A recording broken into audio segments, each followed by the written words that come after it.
Okay, I am trying to make a video to give you the answer on this one, or to show you the answer on this one, because this is the worksheet that supposedly you should have answered during the time when Miss Alana was here, but we never really had the time to do that one. So I hope this video will help you to understand this concept. Alright, so if you look at our diagram right here, we have an elephant that is accelerating downward. Accelerating downward, you can see it from the arrows that downward is bigger than going up, so you know that the net force is going towards, is pointing down. And you can see here also that the acceleration of the elephant is going downwards. Okay, so there are three things that we need to calculate. We need to calculate the net force, we need to calculate the force of gravity, and then we need to calculate the force of air. Okay, we can answer first the force of gravity or the net force, but you all know already that the force of gravity is the effect of gravity on the mass of an object, and we can calculate that one by multiplying the mass of the elephant with acceleration due to gravity, because again, force of gravity is the force on the mass that is affected by the gravity. Okay, so the mass of an object is 10,000 kilograms, and the acceleration due to gravity is 9.8 meters per second squared. Yeah, I noticed before that when we were answering this in class, in my other class periods, we can see I can see that all of you, well, not really all of you, a lot of you have written that the force of gravity is 9.8 meters per second squared. 9.8 meters per second squared is not a force, it's meters per second squared. It is the acceleration due to gravity. Okay, that is the one that you're using to calculate the force of gravity. That is the acceleration that you are using to get the force of gravity. Okay, so if we multiply 10,000 kilograms with 9.8 meters per second squared, that should be equivalent to 98,000 newtons. So that is your force of gravity. Alright, now we need to calculate the net force. Like we mentioned 2 days ago, or before, in one of our lectures, there are two ways to calculate the net force.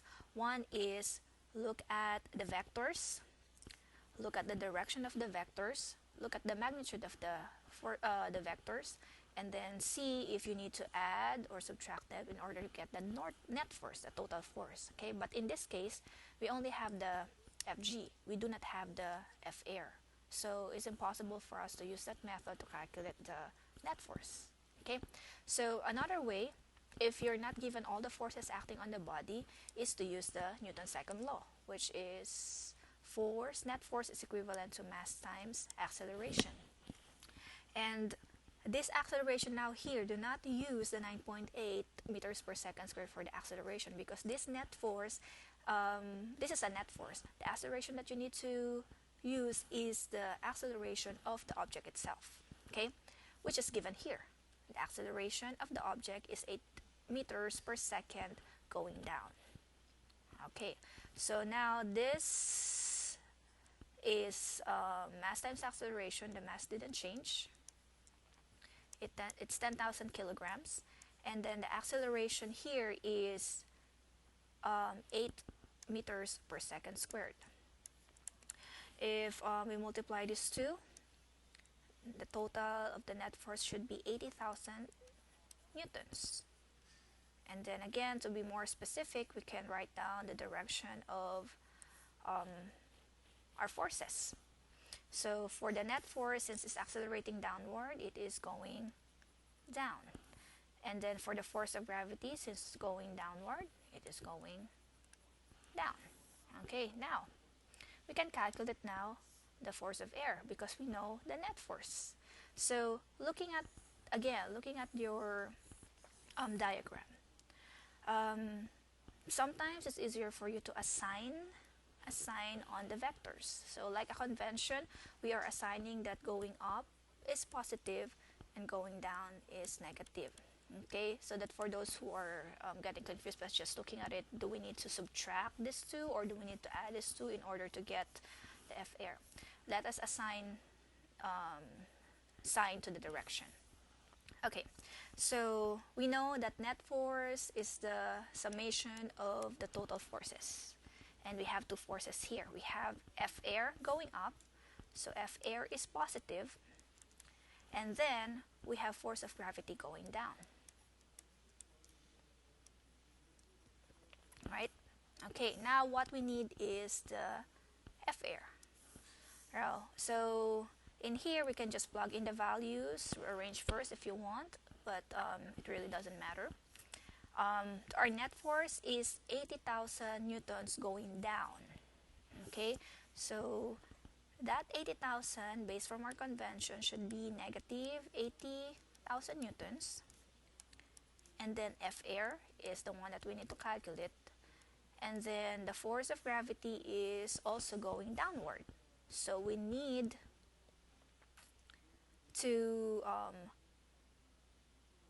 wait, actually we put a negative sign already, so we don't need to add the negative sign anymore because we added it already earlier. Okay, so that's it. Just do your math. F air. Since this one is on this side, add both sides, add 98,000 to both sides. So what you're gonna have is 98,000 newtons minus 80,000 newtons, which is equivalent to 18,000 newtons. And it is going up, so you're getting a positive value. So your F air is 18,000 newtons. And if you're gonna be double checking it, you see that you have these two vectors here, or you have two vectors of, or you have two magnitudes of forces here, but one is going down and one is going up. So you need to subtract them. In order for you to subtract, and when you subtracted them, this one is bigger than the other one, so the direction would be going down.